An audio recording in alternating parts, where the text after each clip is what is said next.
Good evening, students. The students which are present here, I am here Dinesh Kumar to introduce you myself.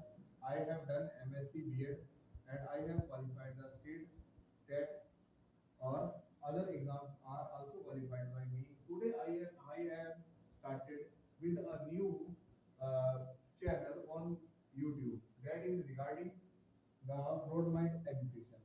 I mean here to broaden the mind of every students which are here and which are going to join me. आज students biology के बारे में मैं अपने first lecture में जो कि social media पे मेरा पहला लेक्चर है उसमें मैं जीव विज्ञान के बारे में 2000 चीजें बताऊंगा। क्या बताऊंगा? 2000 चीजें बताऊंगा। आपने हंसते हंसते जो है इसको लर्न करने की कोशिश करनी है ताकि जो आपको ये इस वीडियो लेक्चर का आपको पूरा का पूरा फायदा मिल सके। चलो स्टार्ट करते हैं हम अपने फर्स्ट लेक्चर के साथ that is regarding the biology. तो बायोलॉजी क्या है आपके पास? इसको हम बोलते हैं बायो और लॉजी। दो शब्दों का मिलकर बना हुआ है बायो और लॉजी। जो बायो मींस है लिविंग, मतलब कोई आपके पास कोई चीज है जो जीवित है, एंड लोगस मींस स्टडी। ठीक है, तो आपके पास जो बायोलॉजी वर्ड है इसका मतलब है the study of living organism. Biology जो शब्द है इसका मतलब होता है स्टडी ऑफ लिविंग ऑर्गेनिज्म, मतलब जो भी हमारे पास जिंदा चीजें हैं उसकी स्टडी को हम क्या बोलते हैं? बायोलॉजी बोलते हैं। बायोलॉजी में अगर हम इसकी ब्रांचेस की बात करें तो बायोलॉजी जो टर्म थी ये किसने दी थी या इसकी ब्रांचेस कौन कौन सी है, इनके बारे में अब हम स्टडी करते हैं। तो अगर हम बोले बायोलॉजी तो ये क्या है? लिविंग ऑर्गेनिज्म की स्टडी आपके पास आती है। क्या है? जो भी जिंदा चीजें हैं उनके बारे में जब हम स्टडी करते हैं तो उसको हम बायोलॉजी बोलते हैं। क्लियर है? बायोलॉजी में अगर हम बात करें कि इसकी ब्रांचेस कौन कौन सी हैं, बायोलॉजी में हमारे पास तीन ब्रांचेस जो है वो मेनली आती हैं। सबसे पहले आती है हमारे पास ज़ूलॉजी,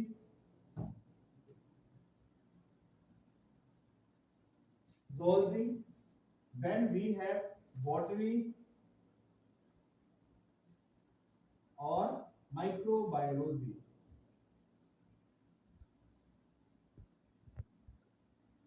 ज़ूलॉजी जो जू वर्ड है हमारे पास, इसका मतलब होता है एनिमल। तो स्टडी ऑफ एनिमल्स जो हम बोलेंगे दैट इज द ज़ूलॉजी।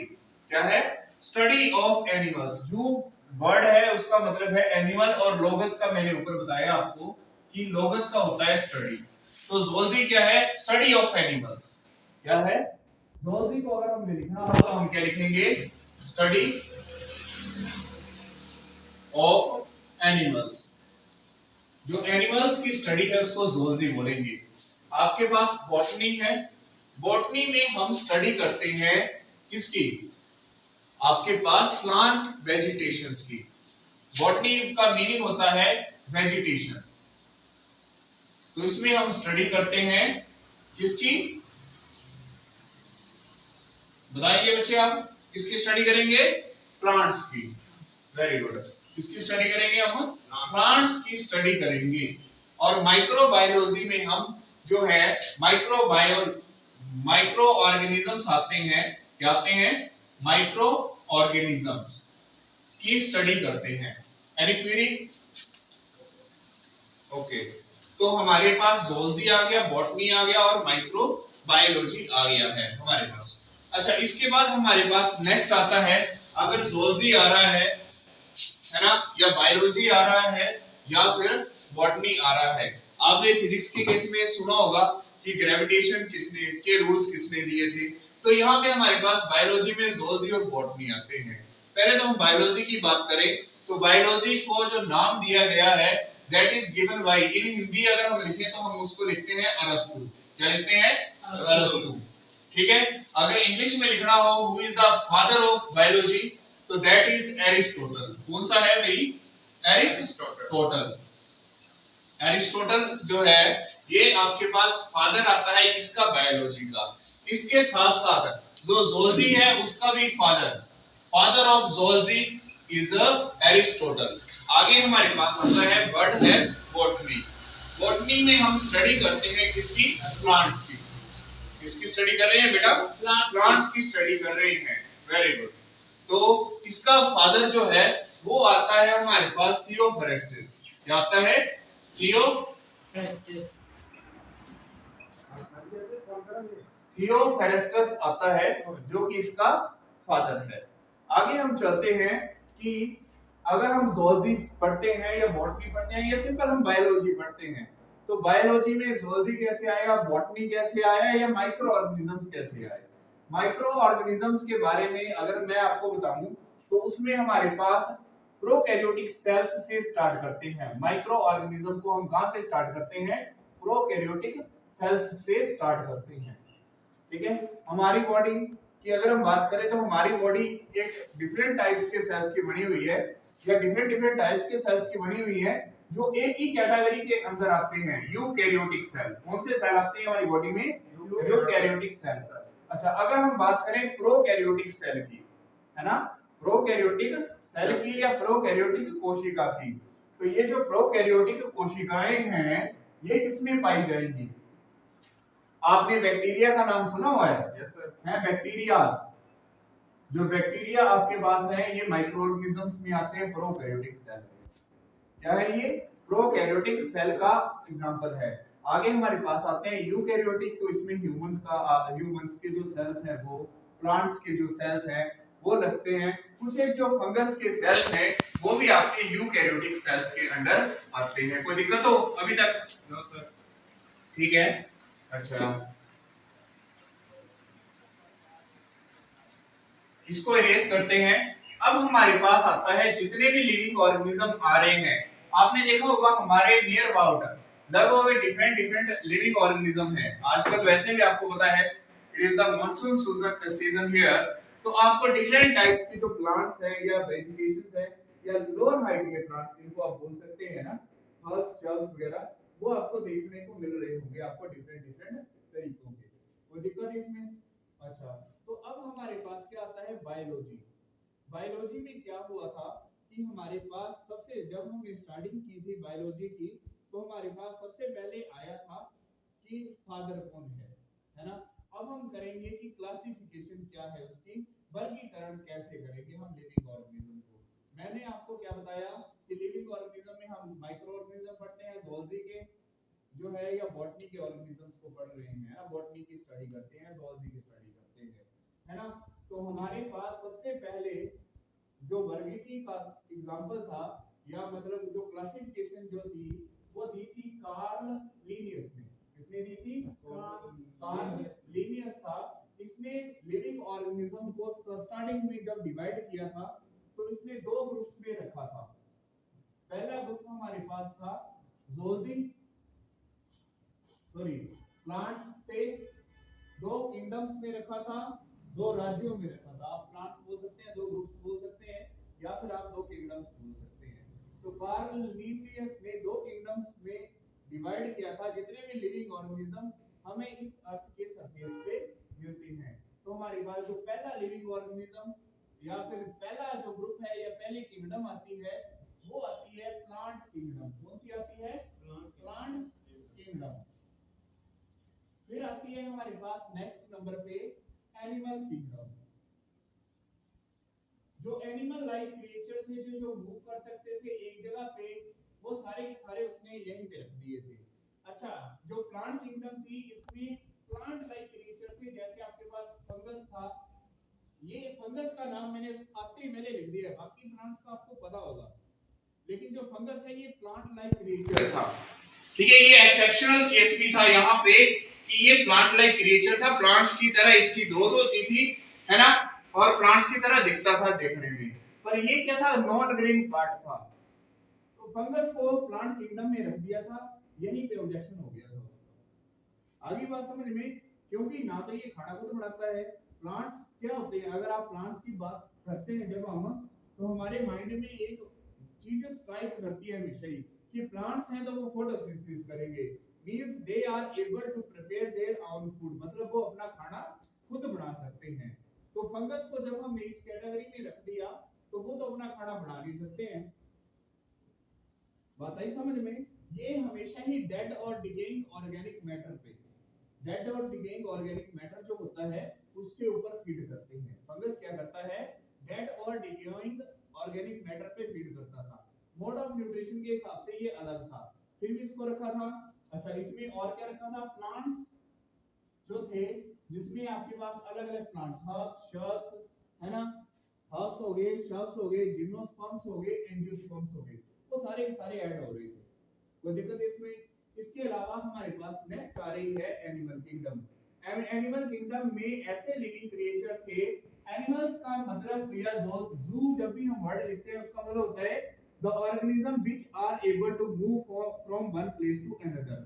तो इसमें इसने रखा था प्रोटिस्टा को, प्रोटिस्टा को और अदर लिविंग क्रिएचर, जिसमें हमारे पास इनवर्टिब्रेट्स, वर्टिब्रेट्स होते हैं, है ना, जिसमें बैकबोन है भी नहीं, जिसमें बैकबोन है भी, कुछ एक ऐसे क्रिएचर्स जो हवा में उड़ सकते हैं, कुछ एक ऐसे क्रिएचर्स जो उड़ने के साथ साथ जिनकी जो लेग्स हैं मोर देन 6 लेग्स होती हैं, कुछ एक ऐसे लिविंग क्रिएचर जिनकी बॉडी बड़ी सॉफ्ट होती है, और जितने भी लिविंग ऑर्गेनिज्म जो धीरे धीरे से एक जगह से दूसरे प्लेस पे धीरे धीरे से मूव करते हैं, वो सारे के सारे इसमें रख दिए थे प्रोटिस्टा, जिसमें आपके पास अमीबा का एग्जांपल आता है। ये एक्सेप्शनल केस आने वाला है, तभी मैंने इसके बारे में बताया है। अमीबा है क्या? ये लिविंग ऑर्गेनिज्म है कि आज के टाइम में इसको किंगडम प्रोटिस्टा में रखा हुआ है, ठीक है। तो ये क्या है? लिविंग क्रिएचर था जिसको हम माइक्रोस्कोप की हेल्प से देख सकते हैं ओनली। आप नेक्ड आई से, है ना, अगर हम सामान्य आई से देखने की कोशिश करें, आंखों से देखने की कोशिश करें, तो आप अमीबा को देख भी सकते हैं। नोट डाउन करेंगे इसको साथ साथ में, ठीक है बेटा। तो यहाँ पे जो आपके पास अमीबा आ रहा है, इसको डाल दिया गया था किसमें? एनिमल किंगडम में। एक्सेप्शनल केस में भी होने स्टार्ट हो गए, ठीक है। अच्छा, इसमें इसके साथ डाल दिया था पैरामीशियम को। पैरामीशियम क्या है? आपके पास स्लीपर शेप्ड ऑर्गेनिज्म है, जैसे आपके जूते का तला होता है ना, उस शेप का ऑर्गेनिज्म होता है। तो इसमें भी मूवमेंट होती है वैसे, पर very slow movements, and even they we are unable to see them with the naked eyes, without using microscope we are unable to see them। हम माइक्रोस्कोप के बिना इनको देख भी सकते हैं, लेकिन फिर भी इनको किस किंगडम में रखा हुआ था? आपके पास किंगडम एनिमिलिया में, एनिमल किंगडम में रख दिया गया था। फिर इसके साथ इसमें सर्टेन चेंजेस आए, एक किंगडम बना दी, किंगडम प्रोटिस्टा बना दी। अच्छा, किंगडम फंगस आ गई। अच्छा, अब भी हमारे पास जो बैक्टीरिया थे वो एक्सेप्शनल केस बन रहे थे। क्या बन रहे थे? एक्सेप्शनल केस बन रहे थे। तो आपके पास फिर हमारे पास एक साइंटिस्ट आते हैं, आर.एच. विटकर। आर.एच. विटकर आते हैं, उन्होंने दिया है हमारे पास 5 किंगडम ऑफ क्लासिफिकेशन। क्या दिया है? 5 किंगडम ऑफ क्लासिफिकेशन, जिसमें हमारे पास मेजर 5 किंगडम्स आती हैं। पहला कौन सी किंगडम आएगी? Kingdom Monera. Then we have kingdom, ए से कर रहा हूं मैं, किंगडम प्रोटिस्टा, किंगडम फंजाई,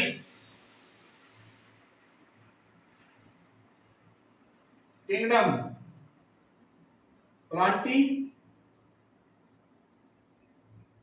और किंगडम हमारे पास आती है एनिमेलिया। एनिमेलिया में कई तरह के ग्रुप या लिविंग ऑर्गेनिज्म है ना, मैं इसको अंडरलाइन कर रहा हूं, वैसे इसको अंडरलाइन ही करते हैं। तो किंगडम एनिमेलिया आपके पास आ रही है, 5 किंगडम ऑफ क्लासिफिकेशन आई है। अच्छा, कभी कभी ना हमारे माइंड में क्वेश्चन स्ट्राइक करता है कि क्या जरूरत पड़ी होगी इतने ऐसे खचड़ करने की, है ना हमें, या क्या जरूरत पड़ी होगी कि हमें 5 किंगडम ऑफ क्लासिफिकेशन देनी पड़ी थी। एक्चुअल में हमारे पास जितने भी लिविंग ऑर्गेनिज्म हैं, इनको हम साइंटिफिक नेम देते हैं, इसके बारे में डिस्कस करेंगे। और साइंटिफिक नेम देने के पीछे एक लॉजिक होता है। हमारे पास जितने भी लिविंग ऑर्गेनिज्म है उनको हम क्या देते हैं? साइंटिफिक नेम देते हैं। अच्छा, और उसमें भी साइंटिफिक नेमिंग जब हम करते हैं तो वो बाइनोमियल नोमेनक्लेचर होती है। कौन सी होती है? बाइनोमियल नोमेनक्लेचर करते हैं हम।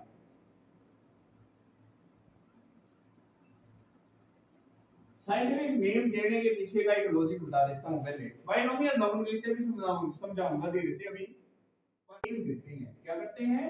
साइंटिफिक नेमिंग करते हैं। क्या करते हैं? साइंटिफिक नेमिंग करते हैं ताकि हमारे पास ऐसा कंफ्यूजन ना हो।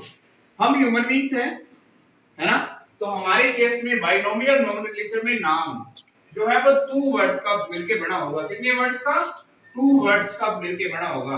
पहले वर्ड को हम बोलते हैं जेनेरिक, है ना?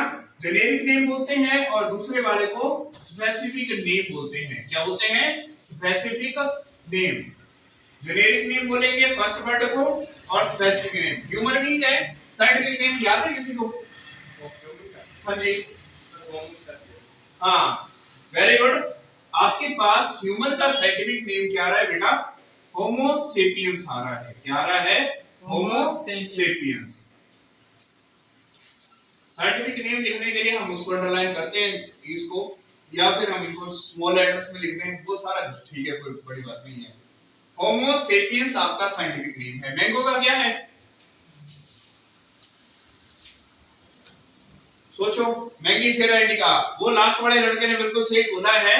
आपके पास मैंगो का साइंटिफिक नेम क्या है? Mangifera indica. आई जो है वो स्मॉलर आएगा। गाड़ी में समझ लेना आप। एक्चुअली इंडिया की थी वो, इंडिका भी था, ठीक है? जो इंडिका कार थी हमारे रतन टाटा जी हैं, उन्होंने बनाई हुई है। मैंगीफेरा इंडिका आ गया आपके पास। क्या आ गया? Mangifera indica. ठीक है बेटा, ये साइंटिफिक नेम दे रहे हैं हम 2 वर्ड से। अब ये हो गया बाइनोमियल नोमेनक्लेचर, जो हमारे पास किसके लिए रिस्पांस किसमें हेल्पफुल है? हमारी जब भी हम साइंटिफिक नेम देते हैं या किसी ग्रुप में रखते हैं, किसी भी इंडिविजुअल का नेम, या हम जैसे ये ग्रुप्स में रख रहे हैं, क्लासिफिकेशन कर रहे हैं, वो नेम ही आइडेंटिफाई कर देता है कि आपके पास कोई ऑर्गेनिज्म एनिमिलिया का है, प्लांटी का है, फंजाई का है, प्रोटिस्टा का है, या मोनेरा का है। अब हम वापस इसी पे आते हैं, 5 किंगडम ऑफ क्लासिफिकेशन। ये हमारे पास किसने दी थी? आरएच बिटकर ने दी थी। किसने दी थी? आरएच बिटकर ने दी थी आपके पास 5 किंगडम ऑफ क्लासिफिकेशन। आप 5 किंगडम ऑफ क्लासिफिकेशन के बारे में दोबारा फिर से यही पे आ जाते हैं हम। किंगडम मोनेरा है, किंगडम प्रोटिस्टा है, किंगडम फंजाई है। देखो 5 किंगडम बनाने के पीछे पहले तो हमारे पास था कि जितने भी लिविंग ऑर्गेनिज्म थे वो प्रोकैरियोट्स और यूकैरियोट्स में कन्वर्ट हो रहे थे। यूकैरियोट्स और प्रोकैरियोट्स में रखे जा रहे थे हमारे पास ना। तो जो प्रोकैरियोट्स हैं और यूकैरियोटिक सेल्स हैं, उनके बेसिस पे हमने जो किंगडम ऑफ प्रोकैरियोट्स बोलते हैं उसको मोनेरा बोलते हैं। इसको क्या बोलते हैं? Kingdom of prokaryotes. Prokaryotic cells क्या होते हैं? ऐसे सेल्स होते हैं जिनके पास वेल डिफाइंड न्यूक्लियस नहीं होता। अच्छा, उसके बाद जितने भी लिविंग और कुछ एक प्रोटिस्टा जो है वो प्रोकैरियोटिक हैं, सारे नहीं है। बाकी जितने भी हमारे पास किंगडम्स आती हैं वो सारी की सारी लगभग यूकैरियोटिक सेल्स की बनी हुई हैं। कौन सी? यूकैरियोटिक सेल्स की मिलके बनी हुई है। कोई दिक्कत है इसमें? ठीक है जी। तो kingdom Protista, kingdom Fungi, kingdom Plantae और किंगडम एनिमिलिया, हमारे पास 5 किंगडम ऑफ आती हैं। 4 किंगडम्स ऐसी हैं जिसमें सेल्स यूकैरियोटिक ही आपको देखने को मिलते हैं। ये वेल डिफाइंड न्यूक्लियस क्यों होगा यूकैरियोटिक सेल्स में, ये आपको बताऊंगा जब मैं नेक्स्ट लेक्चर लूंगा। ठीक है? डिफरेंस पहले तो हम यही करेंगे प्रोकैरियोटिक और यूकैरियोटिक सेल में क्या डिफरेंस है। तो 5 किंगडम ऑफ क्लासिफिकेशन आ गई है। ये इसलिए की गई है ताकि हमारे जो कंफ्यूजन है या क्लासिफिकेशन जो बेसिस बनते हैं, जिससे हमें बिल्कुल क्लियर पिक्चर आ जाए। अगर मैं यहां पे लिख दूं आपके पास क्या? पैंथेरा टाइग्रिस, पैंथेरा टिग्रिस बोलते हैं हम इसको। तो पैंथेरा टिग्रिस अगर मैं लिख दूं तो आपके माइंड में एक क्लियर कट पिक्चर होगी कि ये किंगडम कौन सी का है? एनिमेलिया का। कौन सी किंगडम का है? एनिमेलिया का। अच्छा, मैं आप मशरूम खाते हैं घर में? सारे के सारे खाते हैं मशरूम। तो आपको क्या है, उस जब भी आप मशरूम खाएंगे आपके माइंड में स्ट्राइक होगा कि ये फंजाई का है। आप अमीबा आ गया तो किंगडम प्रोटिस्टा का आपके पास आ जाएगा। आपके पास पता है बैक्टीरिया है ना, निमोनिया कोस करने वाला मैंने आपको बताया वो पहले भी, वैसे निमोनिया निमोकोकस बैक्टीरिया है, तो वो क्या है, किंगडम मोनेरा का मेंबर है। प्लांटी में आपको पता है प्लांट्स है ना, हिमाचल की गोद में हम रह रहे हैं तो प्लांट्स का नहीं पता होगा तो कुछ नहीं पता होगा। तो सारे के सारे हमारे पास क्या है कि 5 किंगडम ऑफ क्लासिफिकेशन है। वेल स्टूडेंट्स, आज का टॉपिक हम इसी के साथ खत्म करते हैं। नेक्स्ट वीडियो में मैं आपको बताऊंगा कि why there is the need of classification of the living organism.